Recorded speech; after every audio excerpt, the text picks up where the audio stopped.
Myself, Adila Salim Cholamukhat, a final student of KMA College of Architecture. My topic for dissertation is spirituality in architecture. Spirituality is a wide notion with space for many viewpoints. Generally, it involves a sense of attachment to something greater than ourselves. The motive of this dissertation is to look into the problems and possibilities worked out by the topic, as how spirituality makes an impact on architecture, also how it can be attained through architecture. Architecture is regarded as a tool for creating a dialogue between the groups by adhering to the need for self education in spiritual understanding and practice. Keeping architecture as the appropriate medium, it is important to analyze the various elements of architecture that influence the human spiritual well being and how it affects on various types of spiritual buildings. Understanding the human senses and their identification of spiritual experience of architecture is another main factor that should be considered. The central research question for this dissertation is: what are the various spiritual dimensions of architecture that help in designing a space which can influence the occupant's character and behavior a lot? The sub-research questions that comes under this topic is: what are the various spiritual elements of architecture like light, material, scale and proportion etc. that help in designing a spiritual space? How does architecture helps us to grow our true selves and to discover the real nature of consciousness? How is the sacred aspects of architecture assessed with applicable to nature and context? Is the relationship between man and environment and the sensory affairs in architecture related? Like I mentioned earlier, the main aim or motive of this dissertation is to study and analyze the elements of architecture that will influence the human spiritual well being towards organizing architectural directions that will facilitate spiritual practices. And the objectives are: the prime objective is to analyze the spiritual elements of architecture that are demanded to design a spiritual space. The sacred aspects of architecture will be examined with applicable to nature and context. To understand the relationship between man and his environment, the sensory affairs in architecture will be studied. Scale and proportion, light, texture and color, repetition of elements, landscaping elements, symbolism and aesthetics, geometry in architecture, space and volume will be analyzed to intensify the nature of spaces occupied by the users. Some people might find that the spirituality is connected with their bond with a mosque, church, or temple, and some other people find it with their personal relationship with God. And there are also people who find it through connecting with nature, art, or even a peaceful space. So it varies from person to person. The scope of this dissertation is to study the qualities and elements of architecture in general, which can create a spiritual environment rather than limiting the study in prayer to a particular group of people. The limitation is the same actually. It is difficult to study in detail the qualities and elements of architecture favoring every kind of people as it is a global notion. I'll point out a few topics that were explored through literature study of certain philosophies, ideas, and concepts, examine one's inner consciousness, theory of phenomenology, which talks about the observational features and tangible characters that strengthen a place, qualities that modify man physically, mentally, and spiritually, the connection between man and environment. Setting up a relationship between architecture, design, and spiritual practices. Spirituality in a space is a concept which invites the caliber of the built environment that grant to places through their manual design, permits the user to find significant meaning in their surroundings. It is essential to recognize and emerge a connection between architecture, design, and spiritual practice, as these will make its user run into the interpretation, beauty, attachment, ambience, and other divine unseen qualities of a place behind time. The evolution and explanation of a structure starts to integrate spirituality and place, going towards a comprehensive relationship between architecture, people, and their surroundings. We'll also discuss about other topics that deals with spirituality in coming slides. The subtopics that are dealing with various features of architecture are spiritual practices. It is the individual journey of a person to find his inner self. For example, meditation and yoga. It might help us to know ourselves better and so upgrade our advancement along the spiritual path to be more alert of this and particular in doing it, and we can start by practicing a list of spiritual practices that are non-religious in manner too. During the last quarter of the 20th century, the concept of spirituality moved well beyond religion itself. Spirituality depends on the shape and priorities of the different context in which it is used. Evelyn Underhill has mentioned in his book, Mysticism, the nature and development of spiritual consciousness, that human beings create visions rather than making tools. Spirituality expresses a sense that human life involves more than biology. Spiritual spaces can be found in nature or in constructed spaces. An example is Tadao Ando's Church of Light.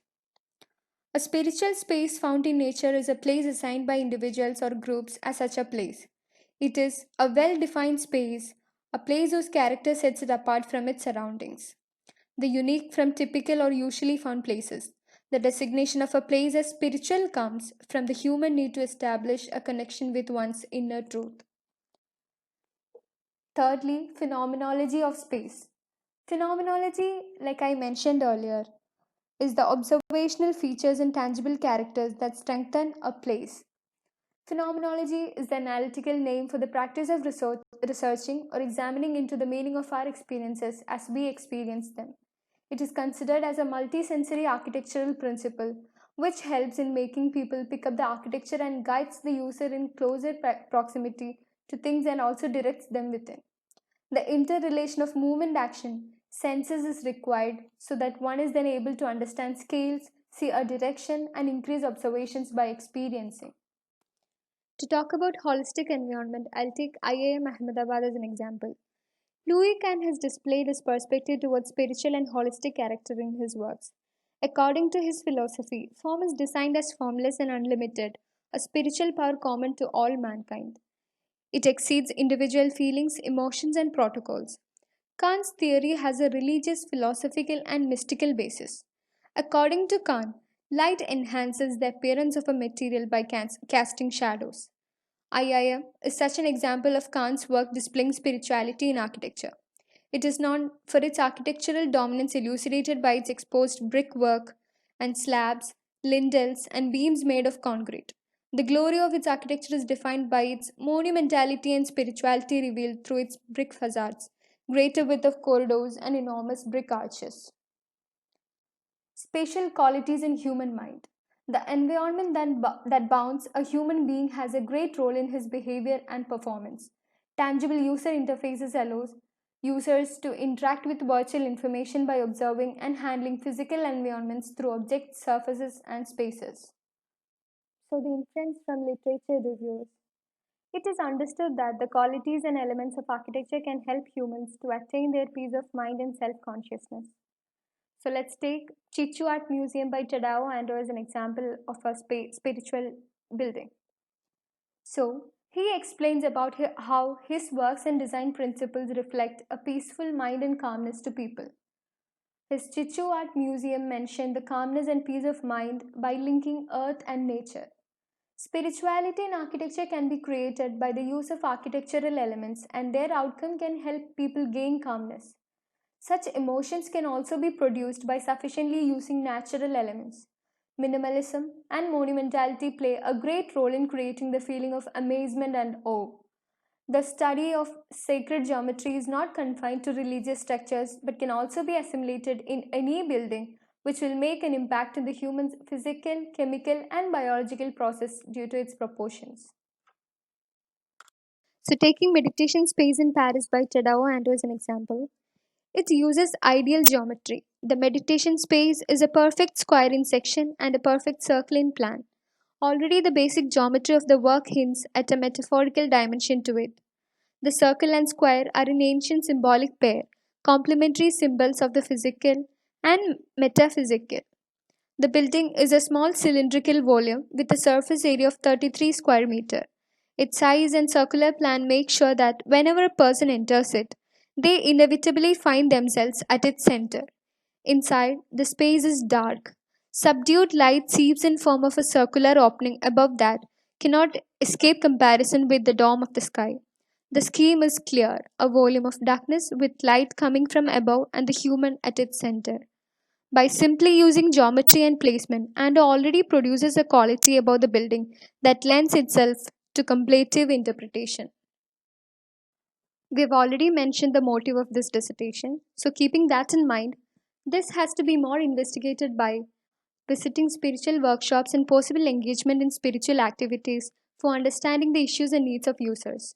After studying the uses of architectural elements like scale and proportion, light, texture and color, repetition of elements, landscaping elements, symbolism and aesthetics, geometry in architecture, space and volume, etc., which will produce the essence of spirituality, will lead to a better design for practicing the same. The spatial, practical, tangible, sensory, and natural elements contribute in connecting man to his environment. So, I went through four sections in methodology: data selection, data collection, data analysis, and limiting the range of study. In data selection, primary and secondary data collections were done, and in data collection, different methods were opted for data collection, like online browsing, users observation, and library study. In this, research questions were inspected to make certain of the objectives of the analysis. And in data analysis, in order to extract findings from the collected data, some methods were put in to analyze the data, such as literature case study, data accumulation, and illustrative method. And so, as to concentrate only on my aim of this dissertation, as spirituality is a wide notion, I had limited the range of study. In order to satisfy the research questions, mainly determining the architectural qualities and elements that will be essential for creating a spiritual environment suitable for everyone, irrespective of religion and region. For that, the necessary nature of experience has been tackled by describing how it contributes to the spiritual aspect of a space. To create the sense of spirituality, spatial qualities in human mind, holistic environment, and so on were discussed in detail. The play of different elements like light, monumentality, scale and proportion, etc., create a tranquil ambience in a place, and that was discussed through works of Tadao Ando and Louis Kahn. So these are pie charts showing ideologies and perception of youth based on religion and spirituality on the basis of visiting religious places, paying visit to religious places, need for separate spiritual centers.